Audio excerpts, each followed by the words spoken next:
अस्सलाम वालेकुम। आज मैं आपसे एक ऐसी लाइफ सेविंग टेक्निक के बारे में बात करूंगा जो कि ना सिर्फ मेरे लिए, आपके लिए, बल्कि हर उस इंसान के लिए ज़रूरी है जो कि इमरजेंसी सिचुएशन में ज़िंदगी में मौत से लड़ रहा होगा। और हमें ये जानना क्यों ज़रूरी है ताकि हम उस पर्टिकुलर सिचुएशन में अपना रोल प्ले कर सकें। मेरा नाम है डॉक्टर फैज़ान अहमद और आज हम बात कर रहे हैं सीपीआर के ऊपर, कार्डियो पल्मोनरी रिससिटेशन। जैसे कि हमारे पास नाम से ज़ाहिर है, कार्डियो पल्मोनरी रिससिटेशन। कार्डियो मतलब हार्ट, हमारा दिल, पल्मोनरी रिलेटेड टू लंग्स, हमारे फेफड़े, और रिससिटेशन होता है रिवाइव करना, बैक टू लाइफ लेके आना। सीपीआर बेसिकली हमारे पास एक ऐसी लाइफ सेविंग टेक्निक होती है जिसको हम इमरजेंसी सिचुएशन में यूज़ करते हैं। जब हमारे पास एक पर्सन सडनली कोलैप्स कर जाता है, गिर जाता है और सडनली उसकी ब्रीथिंग स्टॉप हो जाती है, हमें उसकी पल्स फील नहीं हो रही होती और पेशेंट अनकॉन्शियस होता है, तो सीपीआर देना ज़रूरी हो जाता है। इन कंडीशन में एक विक्टिम को सीपीआर रिक्वायर्ड होता है जब भी हमारे पास कोई पर्सन अनकॉन्शियस हो, ठीक है, कार्डिक अरेस्ट के केस में, चोकिंग के केस में, इलेक्ट्रिक शॉक के केस में, ड्राउनिंग, ठीक है, डूबना, उसके अलावा हमारे पास ड्रग ओवरडोज के केस में, सफोकेशन के अंदर, इन सब सिचुएशन में जो होता है हमारे पास सीपीआर रिक्वायर्ड होता है। विक्टिम को अप्रोच कैसे करना है जिसको सीपीआर की जरूरत है, इसके लिए आप हमारे पास एक निमोनिक होता है, डॉक्टर्स एबीसी, ठीक है। ये हमारे पास हेल्प करता है हर स्टेप के फर्स्ट वर्ड को याद करने में। जैसे हमारे पास डी से बनता है डेंजर, ठीक है। आपने सबसे पहले उस इन्वायरमेंट को सेव करना है, ठीक है। आउटसाइड ट्रैफिक एक्सीडेंट है, ठीक है, तो आपने उसको ट्रैफिक से दूर करना है। अगर ड्राउनिंग का केस है तो आपने पेशेंट को पानी से बाहर निकालना है, उसको सिखाना है, ठीक है। इस कंडीशन में बेसिकली आपने अपनी भी हिफाजत करनी होती है और पेशेंट की भी करनी होती है। फॉर एग्जाम्पल कोविड का केस है तो आपने मास्क यूज़ करना है, ठीक है। हमारे पास मुख्तलिफ सिनेरियोज होते हैं, ठीक है। उसके बाद हमारे पास आर फॉर रिस्पॉन्स।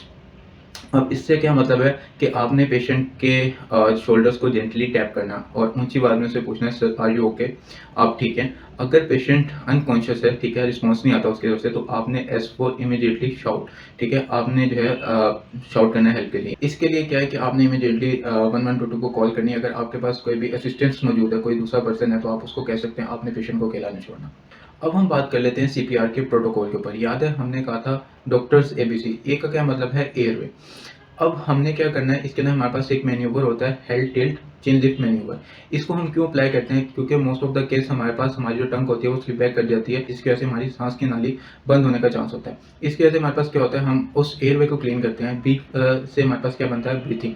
ब्रीथिंग में हमारे पास तीन चीज़ें होती हैं, लुक, लिसन और फील। अब लुक में हमने क्या, हमने देखनी होती है पेशेंट की चेस्ट मूवमेंट्स को, ठीक है। लिसन से हमारे पास क्या होता है कि हमने पेशेंट की ब्रीथिंग को सुनना होता है, ठीक है। अगर कोई भी वो नॉइजी है, ठीक है, या फिर हमारे पास ब्रीथिंग नहीं हो रही तो इमीडिएटली हमें सीपीआर करना पड़ता है। और फील का क्या मतलब, हमने अपने फेस के अगेंस्ट पेशेंट की ब्रीथिंग को फील करना होता है। हमने इन तीनों चीज़ों को देख लिया, हमें पता चल गया कोई साइन ऑफ ब्रीथिंग नहीं है, तो हम सबसे पहले इमरजेंसी मेडिकल टीम को बुलाएंगे, 1122 को बुलाएंगे। अगर हमारे पास कोई भी असिस्टेंस मौजूद है तो हम उस पर्सन को कहेंगे कि वो 1122 कॉल कर दे, ठीक है। अगर कोई नहीं है तो हम फ़ोन को लाउड स्पीकर पर डालेंगे ताकि हम पेशेंट को भी अटेंड कर सकें और मेडिकल टीम को भी पेशेंट पर बुला सकें। अब सी से हमारे पास क्या बनता है, कंप्रेशन या सर्कुलेशन। सर्कुलेशन से क्या मतलब है, हमारी बॉडी के अंदर हमारा ब्लड फ्लो कितना होता है। जब हमारे पास हमारा हार्ट जो होता है वो पंप करना बंद कर देता है तो मैनुअली हमारे ऊपर ये जिम्मेदारी आती है। उसके लिए हम क्या करते हैं, हम चेस्ट कंप्रेशंस करते हैं। बात कर लेते हैं हम सीपीआर परफॉर्म कैसे करते हैं।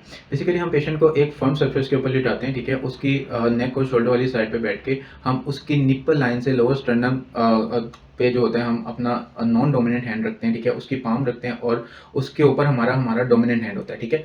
अब हमारी पोजीशन बेसिकली होती है इस तरह की, ठीक है। इसके साथ हमने अपनी एल्बोज को स्ट्रेट कर लेना होता है और अपने शोल्डर्स को हमारे हैंड्स के ऊपर लेके आना होता है और अपनी बॉडी वेट के साथ हमने जो होता है चेस्ट कंप्रेशन देनी होती है।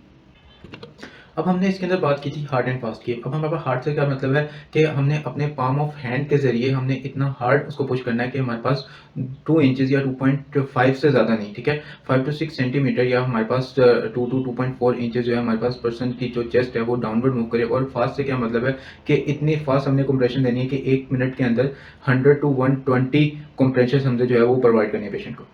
और हर 30 कंप्रेशंस के बाद आपने by mouth to rescue breath देनी है विक्टिम को। इन केस अगर आप थक गए हैं और आपके पास कोई सेकंड पर्सन मौजूद है जो कि सीपीआर परफॉर्म कर सकता है, तो बजाय सीपीआर को रोकने के या फिर थकावट की वजह से, गलत परफॉर्म करने की वजह से, आप उस पर्सन की हेल्प ले सकते हैं। और आपने सीपीआर को उस टाइम तक परफॉर्म करना है जब तक कि पेशेंट रिवाइव नहीं हो जाता और या फिर हमारे पास वहां पे कोई मेडिकल इमरजेंसी टीम नहीं आ जाती।